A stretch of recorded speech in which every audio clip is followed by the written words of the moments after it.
योग गुरु बाबा रामदेव ने उत्तराखंड में फैल रहे धार्मिक उन्माद और धर्मांतरण को लेकर बड़ा बयान दिया है। बाबा रामदेव ने कहा है कि उत्तराखंड जैसी विश्व की आध्यात्मिक राजधानी में इस तरह की घटनाएं बढ़ रही है, यह अपने आप में चिंताजनक है और उत्तराखंड के मुख्यमंत्री धामी ने जिस तरह इस पर रोक लगाने के लिए कड़े कदम उठाए हैं वह स्वागत योग्य है। दरअसल उत्तराखंड में मदरसों की जांच और उनकी गणना के लिए मुख्यमंत्री धामी ने आदेश दिए थे, जिसके बाद अखाड़ा परिषद ने भी इन पर रोक लगाने की मांग की थी। वहीं योग गुरु बाबा रामदेव ने देश भर में गायों में तेजी से फैल रही लिम्पी बीमारी के लिए पाकिस्तान को जिम्मेदार ठहराते हुए इसकी दवा बताई। बाबा रामदेव ने कहा कि लिम्पी बीमारी से मौत होने वाली गौमाताओं के आंकड़े में तेजी से कमी आ रही है और जल्दी इस बीमारी पर रोक लग जाएगी। योग गुरु बाबा रामदेव ने तेजी से बदल रहे मौसम में पांव पसार रहे डेंगू पर भी बोलते हुए कहा कि डेंगू की रोकथाम के लिए पतंजलि ने बड़ा रिसर्च किया है, जिसमें आया है कि गिलोय, एलोवेरा, वेदा ग्रास, अनार और पपीते का पंचामृत रामबाण है और लोगों को डेंगू को लेकर ज्यादा पैनिक नहीं होना चाहिए। यहाँ पर जिस तरह से धर्म परिवर्तन का काम चल रहा था, अवैध तरीके से, अनैतिक तरीके से, असंवैधानिक तरीके से, वो उत्तराखंड के लिए एक चिंता का विषय था। यह सीमांत प्रदेश है, देवभूमि है।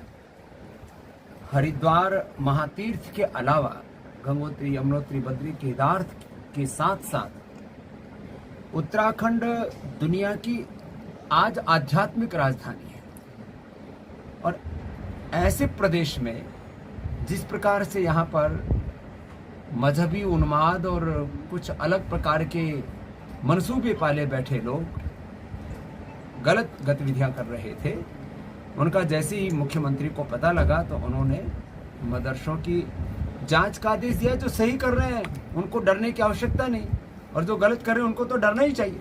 अब यहाँ पर जो इस्लामिक उन्माद और उसमें फिर धर्म परिवर्तन और पूरे इस देवभूमि को कुछ लोग कुत्सित तरीके से दूषित करने का प्रयास कर रहे हैं, वह बहुत चिंता का विषय है और वो निंदनीय है। लंपी बीमारी, लंपी वायरस, ये पाकिस्तान से हिंदुस्तान के सीमांत प्रदेशों में तो लाखों गोवंशों की मृत्यु हुई है इससे।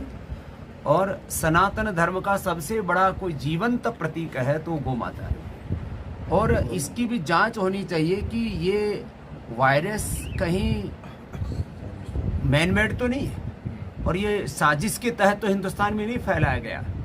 और जहाँ तक इसके उपचार का प्रश्न है, गवर्नमेंट वैक्सीनेशन आदि का प्रबंध तो कर ही रही है। जो हमारे परंपरागत तरीके थे, एलोवेरा, हल्दी, मुल्तानी मिट्टी और नीम, इससे पशुओं को लेप लगा करके, और एलोवेरा, गिलोय, तुलसी, अश्वगंधा और एक हम कायाकल्प क्वाथ और इस तरह की चीज़ें बनाते हैं जो शरीर के शुद्धिकरण के साथ उसके सशक्तिकरण की, इम्यूनिटी की पावर को बढ़ाते हैं।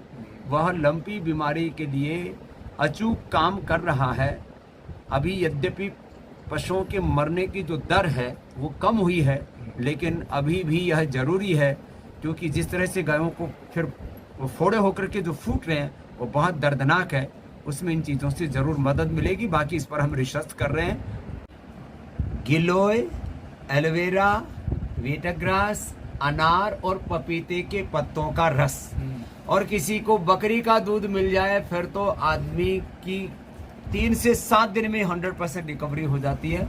और जिन लोगों ने ये जो मैंने पंचामृत बताया अभी, गिलोय और जो है पपीते के पत्तों का रस आदि, जिसने इसका सेवन कर लिया, 5-10 हज़ार पर भी प्लेटलेट पहुंच गए थे तो वापस 1-2 लाख पर हो गए और एक भी व्यक्ति की मौत नहीं हुई।